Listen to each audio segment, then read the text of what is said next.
ભારત પાછું આવવું ઇમોશનલ અને એક્સાઇટિંગ બંને હોય છે, પણ એક વસ્તુ કે જે મોટાભાગે લોકો ઇગ્નોર કરી દે છે એ છે ટેક્સેશન અને કમ્પ્લાયન્સીસ.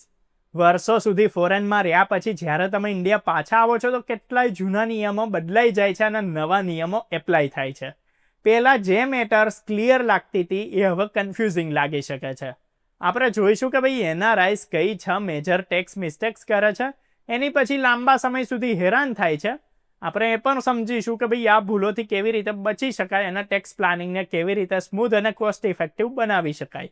તો સૌથી પહેલી અને સૌથી મોટી ભૂલ હોય છે રેસિડેન્શિયલ સ્ટેટસને ખોટું સમજવું. ઇન્ડિયન ઇન્કમ ટેક્સ લોમાં રેસિડેન્શિયલ સ્ટેટસ એટલા મહત્વનું છે કેમ કે એના પ્રમાણે જ ટેક્સેબલ ઇન્કમનો ક્રાઇટેરિયા નક્કી થાય છે. આ સ્ટેટસ લેન્ડિંગની સાથે જ ઓટોમેટિક ચેન્જ નથી થતું. એ ડિપેન્ડ કરે છે કે તમે છેલ્લા 1 વર્ષમાં કેટલા દિવસ ઇન્ડિયામાં રહ્યા અને છેલ્લા કેટલાક વર્ષોમાં તમે કેટલા દિવસ અહીંયા રહ્યા છો. ફોર એક્ઝામ્પલ, જો તમે ફિસ્કલ યરમાં ઓક્ટોબર પછી ઇન્ડિયા આવો છો અને 182 દિવસ કરતાં ઓછું સ્ટે કરો છો તો તમે એ વર્ષે એનઆરઆઈ બનીને રહો છો. પણ જો તમે અર્લી કે મિડ યરમાં પાછા આવો છો તો તમે resident but not ordinary resident એટલે કે આરએનઓઆર કે પછી રેસિડન્ટ એન્ડ ઓર્ડિનરી રેસિડન્ટ એટલે કે આરઓઆર બની શકો છો. આરએનઓઆર એક ટ્રાન્ઝિશનલ ટેક્સ સ્ટેટસ છે જે થોડા સમય માટે એનઆરઆઈ જેવા ટેક્સ બેનિફિટ્સ આપે છે. એટલે ખાલી ઇન્ડિયામાં કમાણી ટેક્સેબલ હોય છે અને ફોરેન ઇન્કમ જનરલી એક્ઝેમ્પ્ટ માનવામાં આવે છે. પર આરઓઆરના કેસમાં તમારી ગ્લોબલ ઇન્કમ પણ ઇન્ડિયામાં ટેક્સેબલ થઈ જાય છે. એના લીધે જો રેસિડેન્સી મિસક્લાસિફાઈ થઈ જાય છે તો ના ખાલી ટેક્સ લાયબિલિટી હાઈ થાય છે પણ ટ્રીટી કે ફોરેન ટેક્સ ક્રેડિટ એટલે કે એફટીસી બેનિફિટ્સ પણ મિસ થઈ શકે છે. બીજી મોટી ભૂલ એ છે કે ફોરેન પછી રિટર્નની કમાણી ઓટોમેટિક ટેક્સેબલ થઈ જશે. આ મિથ લોકોને ટેક્સ સરપ્રાઇઝીસ અપાવે છે. હકીકતમાં તો ફોરેન ઇન્કમના રિપોર્ટિંગની જરૂર સ્ટેટસના આધાર પર હોય છે. જો તમે આરઓઆર છો તો ગ્લોબલ ઇન્કમ ટેક્સેબલ હોય છે, પણ આરએનઓઆર કે એનઆરઆઈમાં ખાલી ઇન્ડિયન સોર્સ ઇન્કમ જ ટેક્સેબલ હોય છે.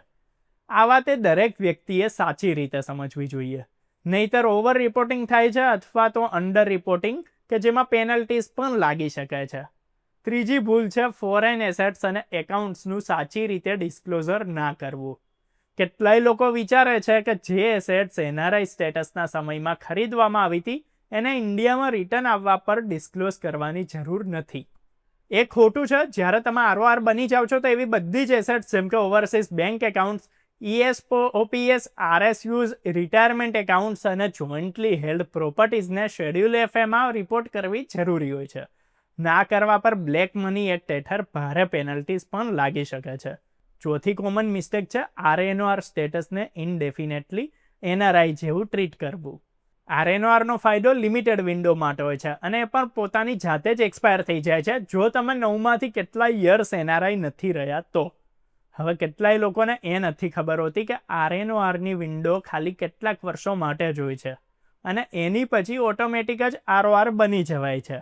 જો આ ટ્રાન્ઝિશન પર ધ્યાન નહીં આપો તો ગ્લોબલ ઇન્કમ રોંગલી એક્ઝેમ્પ જાહેર કરી દેવાથી નુકસાન થઈ શકે છે. પાંચમી ભૂલ બહુ મોટી છે. ફોરેન ટેક્સ પે કરી દો એટલે ઇન્ડિયન ટેક્સ લાયબિલિટી ખતમ માની લેવી. કેટલાય લોકો માની લે છે કે એમણે ફોરેનમાં ટેક્સ પે કરી દીધો એટલે ઇન્ડિયામાં પછી કોઈ ટેક્સ આપવાનો નહીં રહે. હવે એ વાત ખોટી છે. ઇન્ડિયન ટેક્સ લાયબિલિટીને ડિટરમાઇન કરવા માટે સૌથી પહેલાં તો તમે પોતાના રેસિડેન્શિયલ સ્ટેટસને અસર્ટેન કરો. પછી એ નક્કી કરો કે ભાઈ ઇન્કમ ટેક્સેબલ છે કે નહીં. એની પછી જ તમે ફોરેન ટેક્સને ક્રેડિટને ક્લેમ કરી શકો છો. એના માટે ફોર્મ 67 ટેક્સ રેસિડેન્સી સર્ટિફિકેટ અને ટ્રીટી બેનિફિટ્સ ડોક્યુમેન્ટેશન હોવા જરૂરી છે. બસ ફોરેનમાં ટેક્સ પે કરવો ઇન્ડિયામાં ઓટોમેટિક રિલીફ નથી આપતું. 6th અને છેલ્લી મોટી મિસ્ટેક છે ઇન્ડિયન કમ્પ્લાયન્સીસને ભૂલી જવા. એનો મિનિંગ એ છે કે જેટલી વસ્તુઓ ફોરેનથી રિલેટેડ જેમ કે NRE, NRO accounts, FEMA status, KYC update, mutual fund, broker records એ બધાને ટાઈમલી અપડેટ ના કરવું. ફોર એક્ઝામ્પલ, જો તમે પોતાના એનઆરઈ એકાઉન્ટને ટાઈમલી રેસિડેન્ટ એકાઉન્ટમાં કન્વર્ટ નહીં કરો તો એ એકાઉન્ટ પર મળનારું ઇન્ટરેસ્ટ પછી પણ ટેક્સ એક્ઝેમ્પ્ટ જ બતાવશે, જે પછીથી ખોટું રિપોર્ટિંગ બની જાય છે અને તમારે રિટર્ન રિવાઇઝ કરવું પડી શકે છે. એની સાથે જ પેનલ્ટી પણ લાગી શકે છે. સિમિલરલી મ્યુચ્યુઅલ ફંડ હાઉસીસ અને બ્રોકર્સની પાસે તમારું સ્ટેટસ ઓલ્ડ એનઆરઆઈ જેવું ચાલી રહ્યું હોય તો પછી ટીડીએસ હાયર રેટ્સમાં કપાઈ શકે છે. હવે સમજીએ કે યર 1માં રિટર્નની એનઆરઆઈએ પોતાનું ટેક્સ પ્લાનિંગ કેવી રીતે એપ્રોચ કરવું જોઈએ. તો સૌથી પહેલું કામ એ છે કે ડે કાઉન્ટ્સને મેડિક્યુલસલી ટ્રેક કરવા જોઈએ, એટલે સાચા રેસિડેન્શિયલ સ્ટેટસનો ક્લિયર આઈડિયા રહે. રેસિડેન્સીનું ક્લાસિફિકેશન દરેક વર્ષે અલગ ઓલ્ટર્સ રહી શકે છે, એટલે યર ટુ યર રીએસેસમેન્ટ કરવું જરૂરી છે. એ સિવાય બેંક એકાઉન્ટ્સને ટાઈમલી કન્વર્ટ કરો, કેવાયસી અપડેટ કરો અને ઓવરસીઝ ઇન્કમ એસેટ્સને સારી રીતે રિવ્યૂ કરો, એટલે સારી રીતે ટેક્સ ફાઇલિંગ તૈયાર કરી શકાય. હવે એ પણ જરૂરી છે કે ફોરેન ઇન્કમ અને ટેક્સ ટ્રીટી બેનિફિટ્સને એડવાન્સમાં જ ઇવેલ્યુએટ કરવામાં આવે, પછીથી નોટિસ આવવા પર નહીં. જો તમે અર્લી જ ફોર્મ 67 અને રિક્વાયર્ડ ડોક્યુમેન્ટેશન તૈયાર રાખો છો તો ઇન્ડિયામાં ઇન્ડિયન ટેક્સમાં ફોરેન ટેક્સ ક્રેડિટ ક્લેમ કરવું ઇઝી થઈ જાય છે. ડ્યુઅલ ટેક્સેશન સિચ્યુએશન્સમાં કેરફુલ ટ્રીટી એનાલિસિસથી તમે ડબલ ટેક્સ પે કરવાથી બચી શકો છો. એક બીજો કમ્પ્લાયન્સ એરિયા કે જેને લોકો ઓવરલુક કરતા હોય છે એ છે ફેમા સ્ટેટસ અને ઇન્વેસ્ટમેન્ટ કમ્પ્લાયન્સ. તો ભારતમાં 183 ડેઝથી વધારે સ્ટે કરવા પર ફેમાના હિસાબથી તમને રેસિડેન્ટ માનવામાં આવે છે, અને એ વખતે એનઆરઆઈ એનઆરઓ એકાઉન્ટ્સને રેસિડેન્ટ એકાઉન્ટ્સમાં કન્વર્ટ કરવા જરૂરી થઈ જાય છે. જો આ સ્ટેપ મિસ થઈ જાય છે તો ઇન્ટરેસ્ટ ઇન્કમને ઇનકરેક્ટલી એક્ઝેમ્પ્ટ બતાવી શકાય અને પછી રિવાઇઝ રિટર્ન ફાઇલ કરવું પડી શકે છે, જેમાં પેનલ્ટીઝ પણ લાગી શકે છે.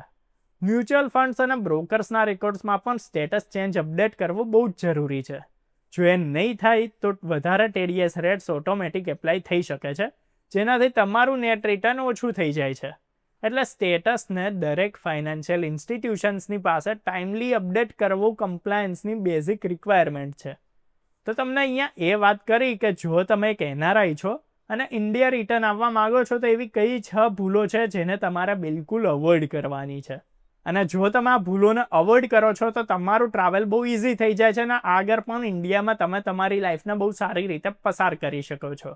તો આ વિડીયો હેલ્પફુલ લાગ્યો તો લાઇક કરો, કામ લાગે એમ હોય એને શેર કરો. આવી જ અપડેટ્સ ઇન્ફોર્મેશન વિડીયોઝ માટે જોતા રહો અર્બન ગુજરાત.